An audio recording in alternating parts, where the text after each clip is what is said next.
Specially না বললে নয়, তুমি 5 বছর 10 বছর এই স্কুলে ছিলা, তোমার টিচার তোমাকে বকা দিয়েছে, হয়তো গালি দিয়েছে, হয়তো অনেক বেশি মেরেছে, তুমি হয়তো অনেক বেশি কষ্ট পেয়েছো, অনেকে হয়তো ওই টিচারকে ঘৃণা করো।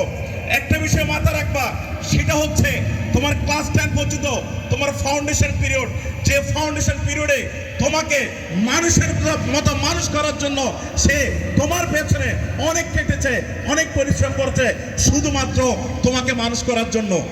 তোমরা হচ্ছে এক একটা পাগলা ঘোড়া, পাগলা ঘোড়াকে সঠিক পথে পরিচালনা করার জন্য অনেক সময় চাবুক মারতে হয়।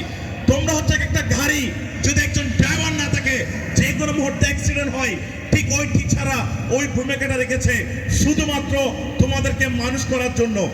আমি যে পাঞ্জাবিটা গায়ে দিয়ে এসেছি এটার দাম অন্তত 5,000 টাকা 6,000 টাকা, কিন্তু তোমার টিচার যে জামাটা গায়ে দেয় ওটার দাম 400 টাকা 500 টাকা 600 টাকা। অনেক কষ্ট করে পরিবার চালায়, পুরো জীবন দিয়ে দিয়েছে শুধুমাত্র তোমাদেরকে মানুষের মতো মানুষ করার জন্য। এই জন্য বিরুদ্ধে যারা ক্লাস 6 আছো 7 আছো এই আছো, কখনোই টিচারের সাথে বেয়াদবি করবে না, কখনোই না। টিচার অনেক সময় ভুল করতে পারে, ভুল করে তোমাকে শাস্তি দিতে পারে, কিন্তু বেয়াদবি করা যাবে না। যাই বলো মাথা নিচু করে মেনে নিবা। পারবো তো নাকি? পারবো তো নাকি?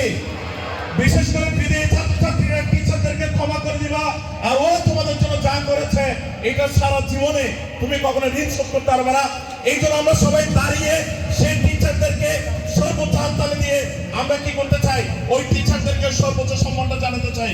একটা জোড়া হাততালি হবে সকল টিচারের প্রতি যারা তোমাদেরকে শিক্ষা দিয়েছে। এবং স্পেশাল আমরা সবাই একসাথে বলবো, we love you sir, we love you sir, we love you sir.